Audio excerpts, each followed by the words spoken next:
The idea or the thought was, if you were seeing a ghost, if you were having some sort of a vision or an apparition or something that wasn't real, even though your senses might be telling you that it was there, it's not something where it could take something and eat it. So that would be considered proof. I just have always shuddered at this passage because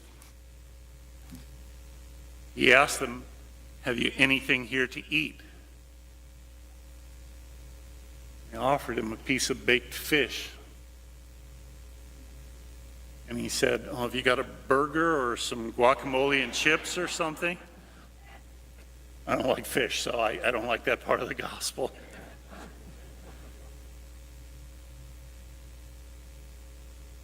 Read an interesting definition this week. It said, ghosts are the past that didn't die properly.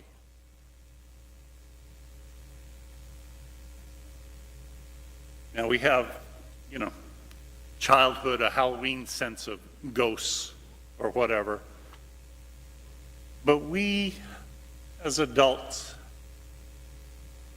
we have our own ghosts. Things in our past that weren't properly put to rest. And they still haunt us. And we still live in fear of them.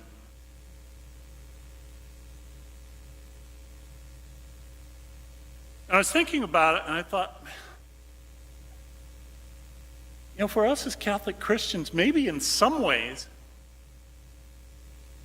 aren't we right now suffering from ghosts of Lent?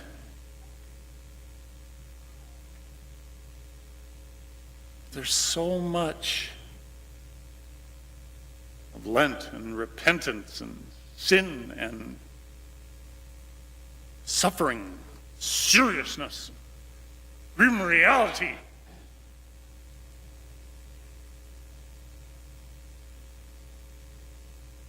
But if we listen to the prayers that we offer at Mass, if they're more than just words that have to be said, listen to what we've spoken already.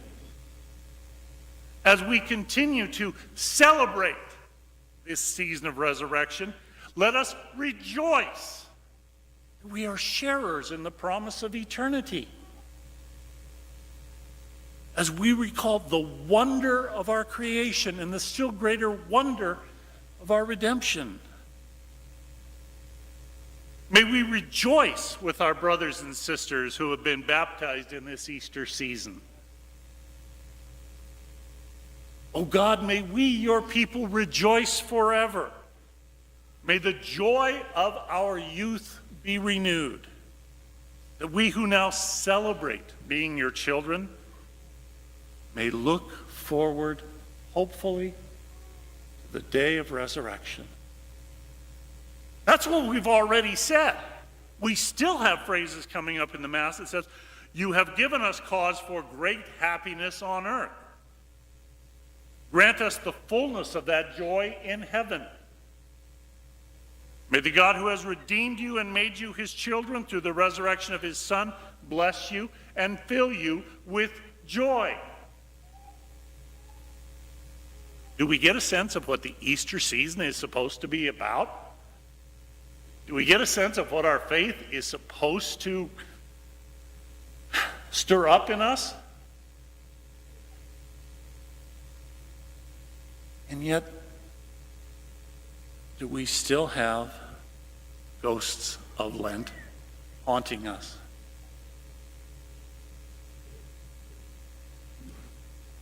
I observed something last week at Mass, and I was kind of watching for it this morning, right? I haven't been watching anything this morning, but this evening. In many cases, there is a difference in how you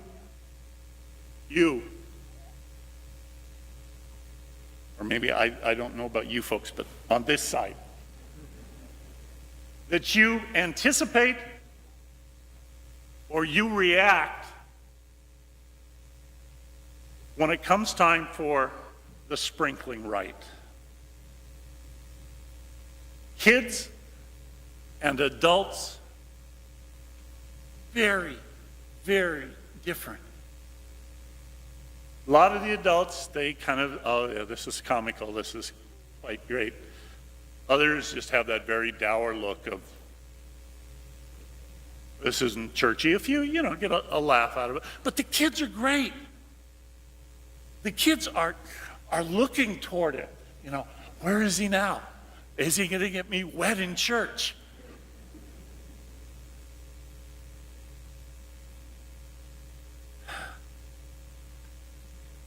May the joy of our youth be renewed.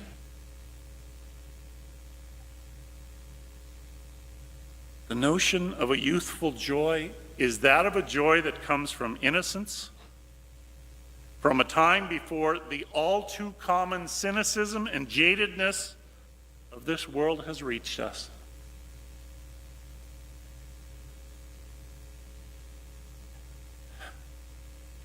Joy is there when we put ourselves fully into something. Small children, when they laugh, they're all laughter. When they cry, they are all sadness. But a little later, as we go on through life, we learn to drag ourselves along, halfway into things and no more, half in, half out, hovering like ghosts. The disappointments, the quote-unquote harsh realities of life take away a lot of our joy.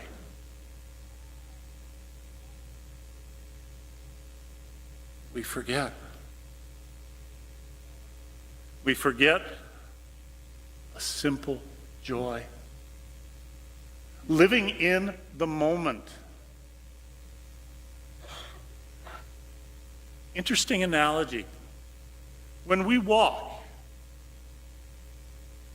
putting one foot in front of the other,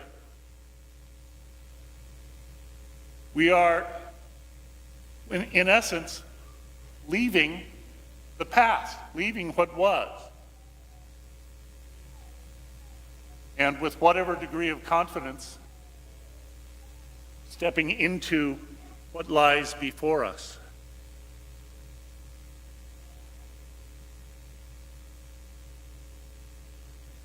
And it's so sad, and people are so afraid that they feel the need always be taking steps backwards because of the ghosts, the hurts, the angers, the frustrations, the fears that haunt them.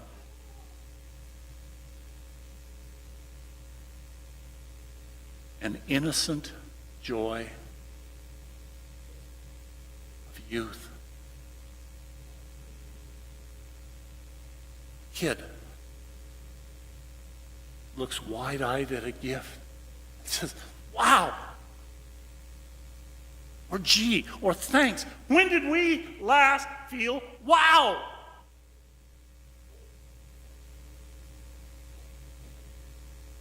Resurrection, new life, God creating all things new again, and we sharing in that promise. Wow? Well,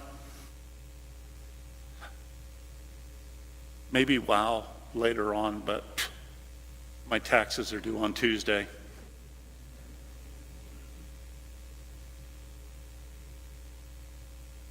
Or I've got this project, or the neighbors are being jerks, or whatever it might be. The ghosts.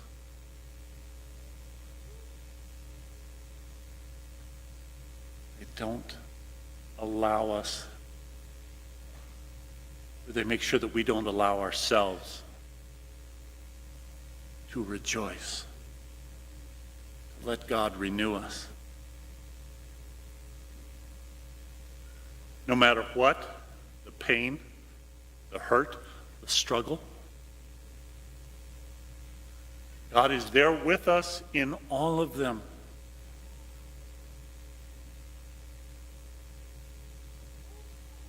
There is always, in everything, the promise of resurrection, of new life, of fuller life.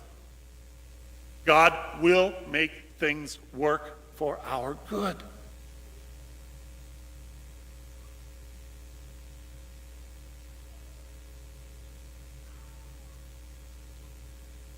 Two weeks ago, I had a wonderful thought came to me that I thought was going to sum up my Easter understanding for this year. Easter happens when we let God be God. And that's opened up a lot for me in terms of insights. But doggone it, another one came this afternoon. Easter. God taking us from ow to wow.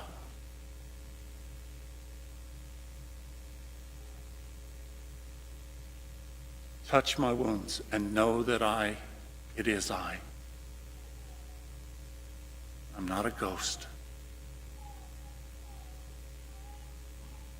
Have you anything to eat? Yeah, Jesus. Let's go get a donut.